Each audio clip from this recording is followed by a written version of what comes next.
आज आईआईटी दिल्ली में एआई से जुड़े कुछ नए इनिशिएटिव्स भी शुरू हुए हैं। मैं इसके लिए भी आप सबको बहुत बहुत शुभकामनाएं देता हूं। साथियों, आज आप सभी और सारे स्टूडेंट्स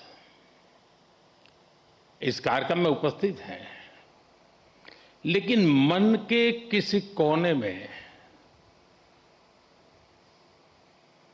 कुछ और चल रहा होगा। मैं तो बाबा बागेश्वर नहीं हूं, लेकिन कुछ तो चलता होगा। हर स्टूडेंट के मन में आने वाले कल की अपनी अपनी तस्वीर होगी। कई छात्र अपनी पहली सैलरी का इंतजार कर रहे होंगे, कोई नए शहर में नई शुरुआत की तैयारी में होगा, कई साथी अपने पहले स्टार्टअप का सपना देख रहे होंगे, किसी ने अगले कॉम्पिटिटिव एग्जाम का लक्ष्य बनाया होगा। हर किसी का रास्ता अलग है, हर किसी का सपना अलग है, लेकिन इन सब के बाद भी एक एहसास ऐसा है जो आप सभी के मन में एक सा होगा। वो दिन याद करिए जब आपका आईआईटी दिल्ली में पहला दिन था और एक ये आज का दिन है। आप सोच रहे होंगे कि अभी कल की भी तो बात है जब ओरिएंटेशन हुआ था, और अभी ये कॉन्वोकेशन का समय भी आ गया। तो ओरिएंटेशन से कॉन्वोकेशन की इस यात्रा का आपको भरपूर सेटिस्फैक्शन भी होगा, और साथ ही आप सभी में जीवन के एक नए चैप्टर की शुरुआत का उत्साह भी होगा। और इसलिए मैं तो यही कहूंगा, आज के इस पल को पूरी तरह जी लीजिए।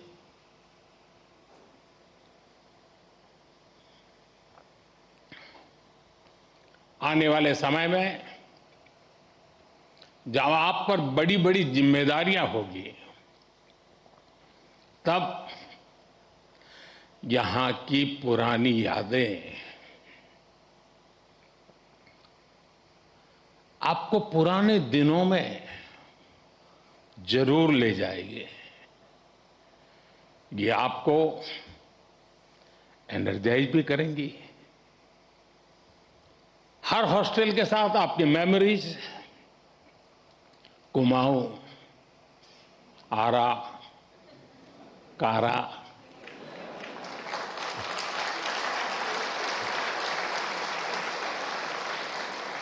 विंडी, नील, कैलाश, हिमाद्री,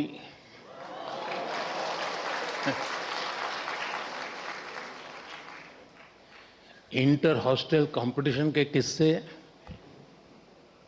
पुरानी नोकझोंक, ऐसा कितना कुछ होगा जो विदा होने से पहले एक बार फिर आप जरूर याद करिए। और दोस्तों, बात सिर्फ पढ़ाई की नहीं है, ये भी हो सकता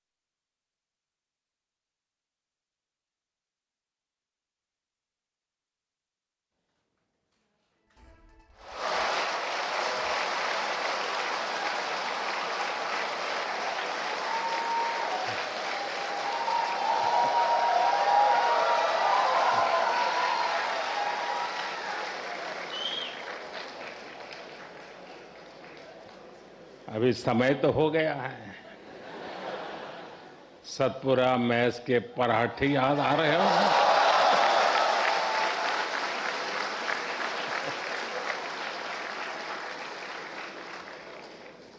आप में से कई साथी विंड टी पर भी कुछ और पल भी बिताना चाहते होंगे, और विंड टी पर जाए तो मुझे भी याद करना। कोई अपने डिपार्टमेंट में एक बार फिर जाना चाहेगा, कोई अपने पसंदीदा अड्डे पर कुछ देर और बैठना चाहेगा। और साथियों, इन भावुक पलों में मैं एक बात आपसे जरूर कहूंगा। जब जब जीवन आपको पीछे मुड़कर देखने का अवसर देगा, तो ये कैंपस लाइफ आपके दोस्त, टीचर्स, मेंटर्स और सपोर्ट स्टाफ जो आपका परिवार बन गए, आपके प्रोफेसर्स जिन्होंने आप जैसी प्रतिभाओं को गढ़ने की जिम्मेदारी उठाई, और आपका ये इंस्टीट्यूट जो धीरे धीरे आपका अपना घर बन गया। आप अपनी हर सक्सेस में इन सबको याद करेंगे।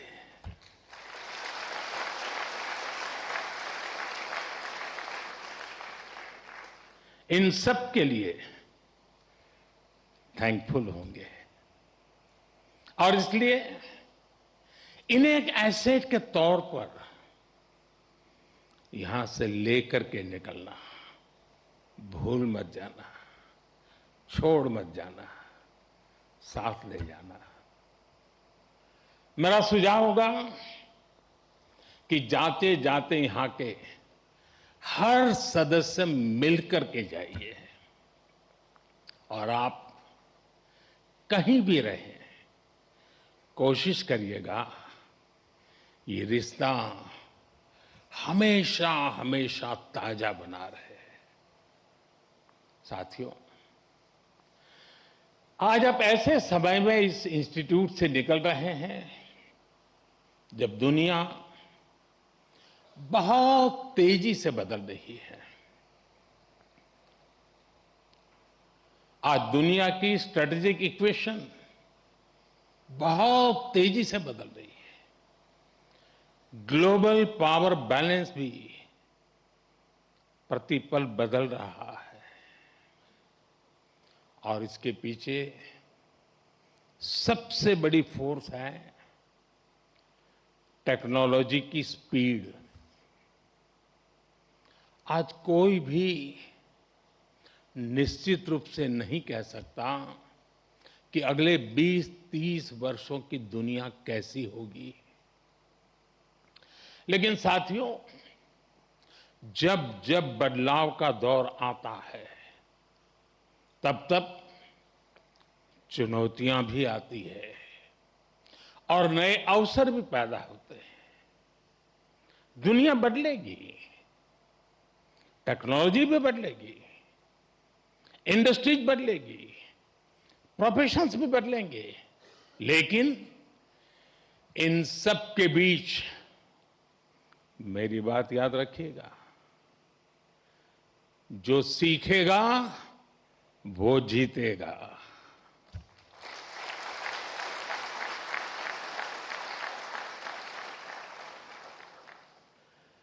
जो नए चैलेंजेस के नए सॉल्यूशंस खोजने का साहस रखेगा, चैलेंजेस उसके लिए चांसेस बन जाएंगे। और आपने यही तो आईआईटी दिल्ली से सीखा है। आखिर आपकी ये डिग्री क्या कहती है? क्या ये सिर्फ इस बात का प्रमाण है कि आपने एग्जाम पास किया, अच्छा सीजीपीए हासिल किया, या एक अच्छा प्लेसमेंट हासिल किया। निश्चित रूप से इन सब का अपना महत्व है, लेकिन मुझे लगता है आपकी डिग्री दुनिया को ये बताती है कि आप कठिन समस्याओं का समाधान करना जानते हैं।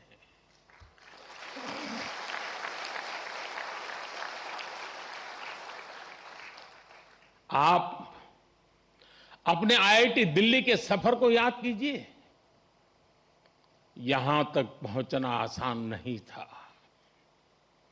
यहां की पढ़ाई भी आसान नहीं थी, लेकिन आपने हार नहीं मानी। ये डिग्री आपको एक दिन में नहीं मिली। एक एक विषय, एक एक project, mid sem, and same,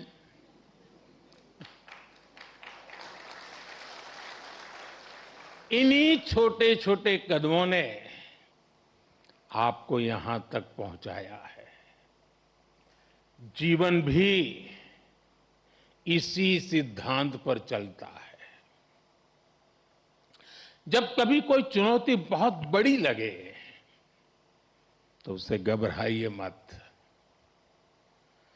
उसे छोटे छोटे हिस्सों में बांट दीजिए। आपने खुद देखा है कैसे लैब में कोई प्रॉब्लम डेड एंड तक यानी लगने लगती थी, सिमुलेशन में सॉल्यूशन खोजने में घंटे या दिन निकल जाते थे, लेकिन फिर आपने प्रॉब्लम सॉल्व भी की और कुछ नया लेकर भी आए। इसी तरह लाइफ में भी मुश्किलें आएगी, लेकिन मुश्किलों का स्वभाव होता है, वो अकेले नहीं आती है। मुश्किल जब आती है ना, तो साथ साथ मौके भी लेकर आती है।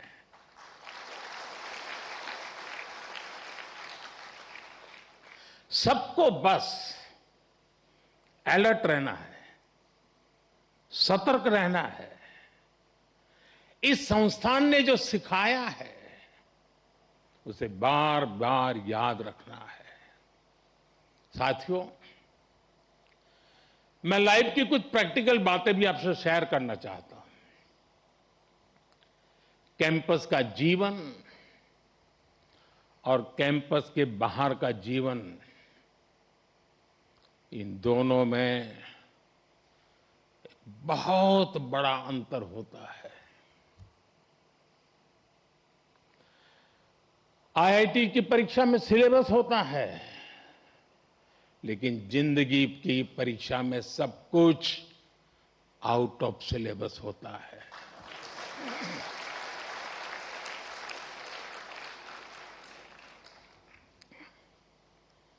आप याद करिए, कैंपस लाइफ में सारे फंडे क्लियर होते थे। क्या पढ़ना है, कौन सा असाइनमेंट पूरा करना है, कौन सी परीक्षा देनी है, सब पहले से तय होता था। लेकिन जिंदगी कुछ अलग तरह से चलती है। वहां न कोई तय कोर्स होता है, न कोई क्वेश्चन पेपर होता है। कई बार तो ये भी कोई नहीं बताता कि असली सवाल क्या था। वो सवाल भी आपको खुद पहचानना पड़ता है। मैंने आईआईटी के अनेक अलुमनाई की यात्रा को देखा है। उनकी सक्सेस का कारण सिर्फ ये नहीं था कि उन्होंने सही जवाब दिए। उनकी सक्सेस का कारण ये था कि उन्होंने वो सवाल पहचाने जिन्हें दुनिया ने सवाल मानना ही छोड़ दिया था। उन्होंने उन समस्याओं का समाधान खोजा जिनके साथ बाकी लोग समझौते कर चुके थे।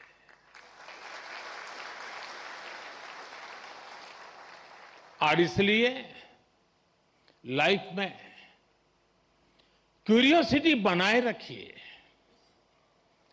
अपनी लर्निंग इंस्टिंक्ट को जगाए रखिए, चेतना बनाए रखिए। जो बातें बिना सोचे समझे स्वीकार कर ली जाती हैं, जरा उन्हें परखिए, उन पर सवाल उठाइए, लेकिन सिर्फ सवाल पूछकर मत रुकिए, उनका समाधान खोजने का साहस भी रखिए। यही सोच आपकी अलग पहचान बनाएगी। साथियों, आप सब जानते हैं, हर पीढ़ी के सामने उस टाइम पीरियड की अपनी चुनौतियां होती हैं और हर पीढ़ी का अपना एक राष्ट्रीय दायित्व भी होता है।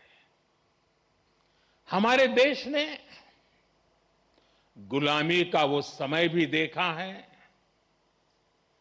जब उस पीढ़ी के सामने सिर्फ एक ही लक्ष्य था, भारत की आजादी।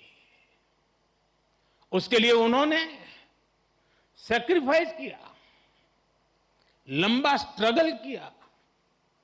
आज हम स्वतंत्र भारत में सांस ले रहे हैं, इसके पीछे उस पीढ़ी का तप, त्याग और बलिदान है। और साथियों, आज के इस दौर में हमारे सामने चुनौतियां भी अलग है और इसलिए हमारे दायित्व भी अलग है। अपने जीवन के अगले 30-35 साल में आप जो कुछ भी करेंगे, वो विकसित भारत की हमारी यात्रा को प्रभावित करेगा। इसलिए आपके हर निर्णय का आधार ये भी होना चाहिए कि इससे देश को क्या फायदा होगा, इससे देश की कौन सी जरूरत पूरी होगी। आज Bharat economic self reliance, technological self reliance, industrial self reliance, ऐसे हर सेक्टर में आत्मनिर्भर बनने के लिए काम कर रहा है। यही विकसित भारत की मजबूत नींव का सबूत है। इस मजबूत नींव पर आपको एक भव्य, सुंदर, विकसित भारत का निर्माण करना है। साथियों, विकसित भारत की इस यात्रा में आपकी भूमिका बहुत बड़ी है। देश का युवा जितना सशक्त होगा, उतना ही देश सशक्त होगा।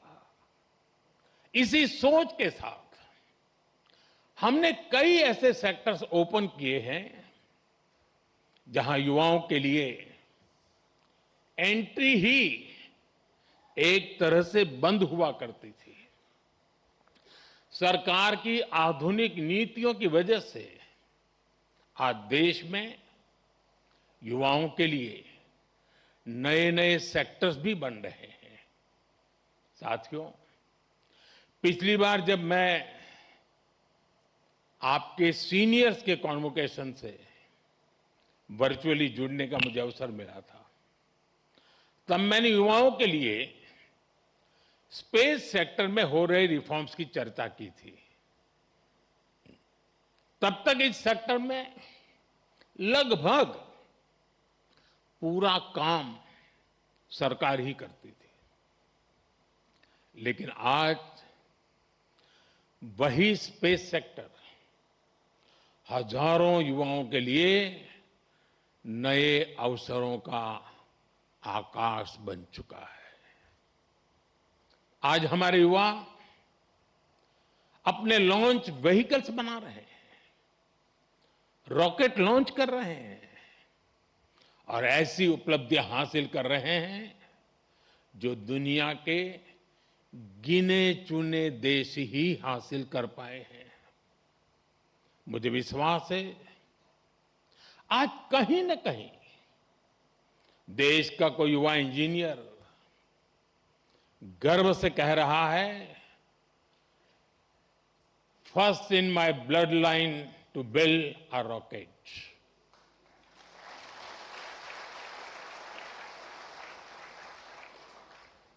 सेमीकंडक्टर सेक्टर का उदाहरण भी हमारे सामने है।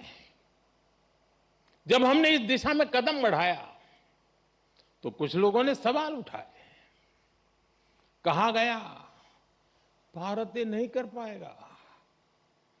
लेकिन आज पहली सेमीकंडक्टर यूनिट्स में प्रोडक्शन शुरू हो चुका है।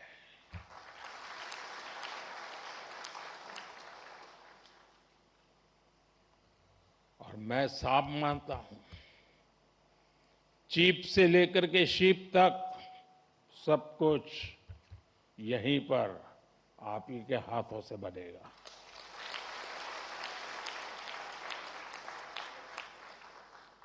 और कहीं कोई युवा पूरे आत्मविश्वास से कह रहा है, first in my bloodline to make a chip in India. साथियों, आज आप हमारे ड्रोन सेक्टर को भी देखिए। आज इस सेक्टर में युवा नई नई संभावनाएं तैयार कर रहे हैं।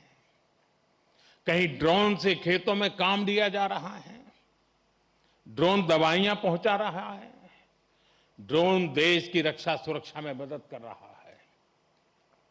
और आज कहीं कोई युवा कह रहा है, first in my bloodline to make a drone. साथियों, भारत के स्टार्टअप रेवोल्यूशन को इसी पीढ़ी के आप जैसे युवाओं ने ही तराशा भी है, ताकत भी दी है। इसी इंस्टीट्यूट से कितने ही फाउंडर्स निकले हैं। अगर एक इंस्टीट्यूट से इतना कुछ हो सकता है तो सोचिए पूरे देश में कितनी बड़ी ताकत तैयार हो रही है। Unicorns, digital payments, fintech revolution, इन सभी ने देश के लाखों युवाओं को पहली बार कुछ नया करने का अवसर दिया है। साथियों, अभी ऐसे भी अनेक सेक्टर्स हैं जहां भारत अपनी नई यात्रा शुरू कर रहा है और बड़ी जिम्मेदारी के साथ और बड़ी उम्मीदों के साथ देश आप जैसे युवाओं की ओर देख रहा है। Artificial intelligence, data centres, critical minerals, deep sea exploration, batteries, power shortage, energy security, electric mobility, quantum computing, ऐसे अनेक क्षेत्र आपके टैलेंट, आपके इनोवेशन और आपकी लीडरशिप का इंतजार कर रहे हैं और मैं भी इंतजार कर रहा हूं।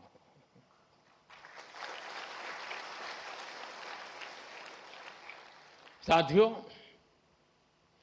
अब एक और बड़ी संभावना आप सबके सामने है और वो नया अवसर है रिसर्च। आज देश को नई नई रिसर्च की बहुत जरूरत है और रिसर्च पर हमारा उतना ही फोकस भी है। प्राइम मिनिस्टर्स रिसर्च फेलोशिप हमारे प्रतिभाशाली युवाओं को रिसर्च करने का अवसर दे रही है, आइडियाज को आगे बढ़ाने का मौका मिले, इसके लिए research, development and innovation scheme शुरू की गई है। अनुसंधान नेशनल रिसर्च फाउंडेशन की स्थापना भी हुई है, ताकि देश में साइंस और रिसर्च को नई ताकत मिल सके। रिसर्च सेक्टर में 1,00,000 करोड़ रुपए तक की फंडिंग की व्यवस्था की जा रही है।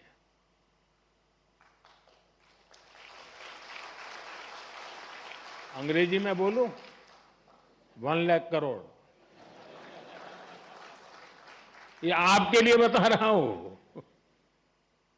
इसी तरह साथियों, एकेडमिक रिसोर्सेज के एक्सेस को भी आसान बनाया गया है।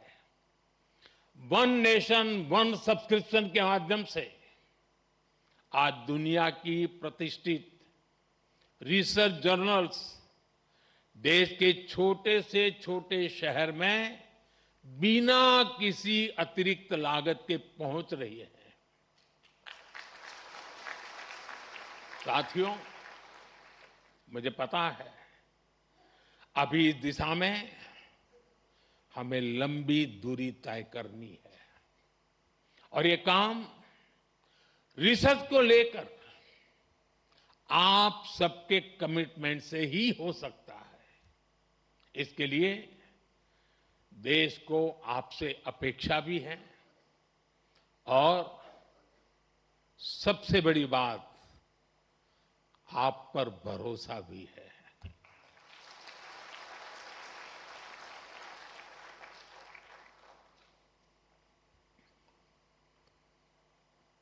साथियों, अब मैं आपसे